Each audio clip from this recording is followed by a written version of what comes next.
Assalamualaikum. Hello everyone. Good day to you all. This is Amran Rafi. I'm the founder and CEO RG School. Welcome to RG School. আমি RG স্কুলের পক্ষ থেকে আপনাদের সবাইকে আন্তরিক শুভেচ্ছা এবং অভিনন্দন জানাচ্ছি। আজকে আমার ভিডিওটি হচ্ছে হোয়াট এর ব্যবহার নিয়ে। হোয়াট এর ব্যবহার নিয়ে। আমরা বলি ইউ উইল ইট রাইস। এখানে যদি বলি তোমাকে ইন্টারোগেটিভ করার জন্য তুমি বলবে কি উইল ইউ ইট রাইস। যখন আমি বলবো আমরা উইলের আগে হোয়াটও ব্যবহার করতে পারি, what will you eat rice, তখন তুমি বলবে হোয়াট আমি ব্যবহার করবো কেন। হোয়াট ব্যবহার করলে বাক্য ভুল হবে, কিন্তু আসলে এই ধারণাটা ভুল। হোয়াটও ব্যবহার করা যায়, শুধু যে উইল ইউ ইট রাইস দিব তা না।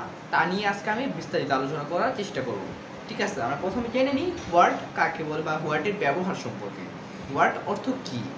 যখন কোনো ব্যক্তি কোনো সাধারণত হোয়াট কোনো কাজকে নির্দেশ করে। যখন কোনো ব্যক্তি কোনো কিছু করে বা করেছিল বা করবে এরকম কিছুকে হোয়াট নির্দেশ করে। যেমন সে কি কাজটা কি করছে বা করবে নাকি সে বর্তমানে করতেছে, সেটা নির্দেশ করতে সাধারণত আমরা হোয়াট ব্যবহার করে থাকি। যেমন তুমি কি কাজটা করো এরকম, ঠিক আছে, বা তুমি কি খাও এরকম। এরকম কি হোয়াট হচ্ছে কি, সে ব্যবহার কিন্তু হচ্ছে কি। যেমন what are you doing now, তুমি এখন কি করতেছো। What are you eating now, তুমি এখন কি খাচ্ছ এরকম। ঠিক আছে, এখন সাধারণত আমরা বলি ওই বাক্যটা নিয়ে আমরা তো বুঝে গেলাম কোনো কিছু মানে কাজ করা নির্দেশ করতেই হোয়াট ব্যবহার করা হয়। এখন আমরা বলি ওই বাক্যটা নিয়ে। যেমন বলি উদাহরণ হিসেবে যে ওই বাক্যটা, যেমন উইল ইউ ইট রাইস না, মানে আমি যেটা ইন্টারোগেটিভ বললাম আসলে এটা ছিল কি ইউ উইল ইট রাইস।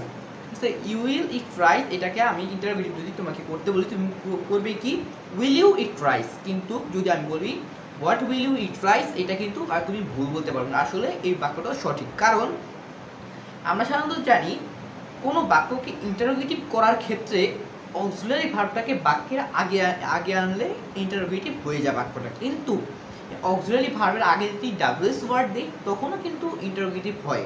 এটা কিন্তু ভুল না, ঠিক আছে। সাধারণত আমরা এটা ভুল মনে করি, কিন্তু আসলে এটা আমাদের ভুল ধারণা। এখন থেকে সাধারণত আমরা ক্লিয়ার করার চেষ্টা করব। এরকমই আরও বিভিন্ন ছোটো ছোটো শর্ট ভিডিও, অর্থাৎ এরকম আরও বিভিন্ন ছোটো ছোটো ইংলিশ ট্রিক বা ইংরেজি গ্রামার ছোটো ছোটো ট্রিক পেতে আমাদের পাশে থাকুন এবং আমাদের চ্যানেলটিকে সাবস্ক্রাইব করুন এবং শেয়ার করে সবাইকে দেখার সুযোগ করে দিন। আসসালামু আলাইকুম।